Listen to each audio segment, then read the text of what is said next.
Hello, welcome to the pepper cooking ചാനലിലേക്ക് എല്ലാവർക്കും സ്വാഗതം. ഇന്ന് നമ്മൾ ചെയ്യാൻ പോകുന്നത് മത്തങ്ങ കൊണ്ടൊരു പുളിശ്ശേരിയാണ്. മത്തങ്ങ പുളിശ്ശേരി. അപ്പോൾ അത് നമുക്ക് എങ്ങനെയാണ് ചെയ്യുന്നതെന്ന് നോക്കാം. മത്തങ്ങ നമുക്ക് ഇങ്ങനെ വേണം അരിഞ്ഞെടുക്കാൻ. ഇത്രയും ഉള്ള വലിപ്പമുള്ള കഷ്ണങ്ങളാക്കിയാൽ മതി. ഇതൊരു പ്രത്യേക ടേസ്റ്റാണ് സംഭവം.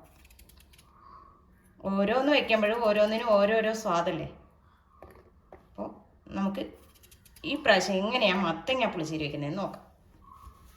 അപ്പോൾ നമ്മുടെ മത്തങ്ങ എല്ലാം അരിഞ്ഞ് റെഡിയാക്കി വെച്ചിട്ടുണ്ട്. ഇത് നമുക്കിനി ചട്ടിയിലോട്ടൊന്ന് ഇട്ട് കൊടുക്കാം. നമുക്ക് മത്തങ്ങ ഒന്ന് വേവിച്ചെടുക്കേണ്ടതുണ്ട്. അപ്പോൾ അതിനാവശ്യമായ വെള്ളവും ചേർത്ത് നമുക്ക് അടുപ്പിലേക്ക് വെക്കാം. നമുക്ക് ഇതിന് വേണ്ടുന്ന അരപ്പ് തയ്യാറാക്കാം.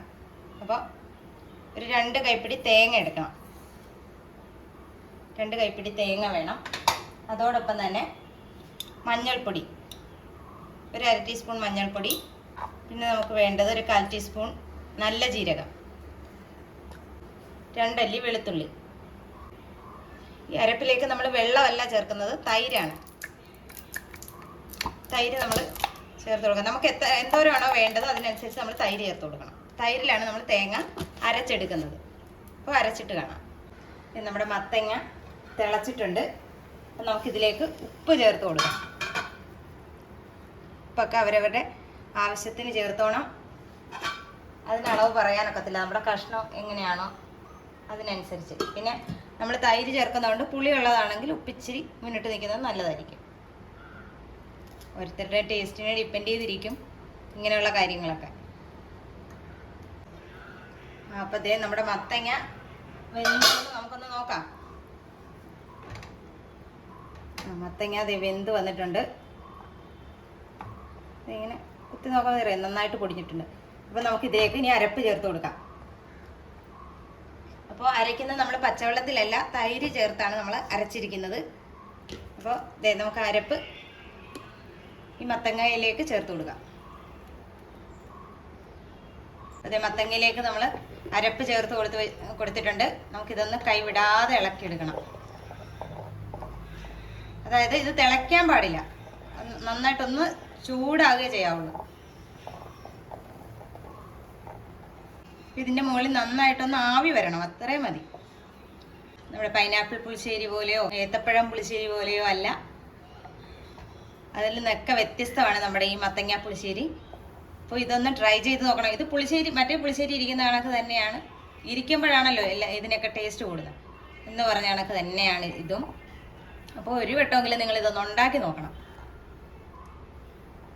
എങ്കിൽ മാത്രമേ നിങ്ങൾക്ക് ഇതിൻ്റെ ആ ഒരു ടേസ്റ്റ് അറിയാൻ പറ്റത്തുള്ളൂ. അപ്പോൾ ഇത് നന്നായിട്ട് ആവി വന്നിട്ടുണ്ട്. ഇനി നമുക്കിതൊന്ന് ഇറക്കി വയ്ക്കാം. അപ്പോൾ നമുക്കൊരു ചട്ടി അടുപ്പത്ത് വെച്ചിട്ടുണ്ട്. ശകലം വെളിച്ചെണ്ണ ഒഴിച്ചു കൊടുക്കാം. നമുക്കൊന്ന് വറയിടാൻ വേണ്ടി മാത്രം. നമ്മുടെ എണ്ണ ചൂടായി വന്നിട്ടുണ്ട്. നമുക്കതിലേക്ക് ഒരു സ്വല്പം കടുക് ഇട്ട് കൊടുക്കാം. ഇവിടെ കടുക് പൊട്ടി വന്നിട്ടുണ്ട്. അപ്പോൾ ഒരു സ്വല്പം ഉലുവ നമ്മൾ അതിനകത്തോട്ട് ഇട്ട് കൊടുത്തു. ഇനി നമുക്ക് ചേർക്കാനുള്ളത് ഒരു ചെറിയ ഉള്ളി, ചെറിയ കഷ്ണം ചെറിയ ഉള്ളി അരിഞ്ഞത് നമുക്ക് ഇട്ട് കൊടുക്കാം. വറ്റൽ മുളക്,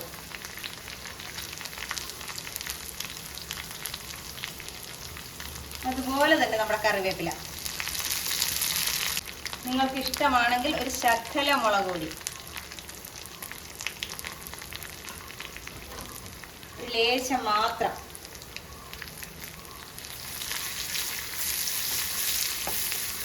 അപ്പോൾ ഇത് നമ്മുടെ മത്തങ്ങ പുളിശ്ശേരിയിലേക്ക് ഒഴിച്ചു കൊടുക്കാം. തീ ഞാൻ ഓഫ് ചെയ്തിട്ടുണ്ട്. ഇനി ഇതിലേക്ക് നമ്മൾ വേറൊരു കൂട്ടം കൂടെ ചേർക്കും. ഒരു 1/4 ടീസ്പൂൺ കായപ്പൊടി. അപ്പോൾ ഇത്രയേ ഉള്ളൂ നമ്മുടെ മത്തങ്ങ പുളിശ്ശേരി.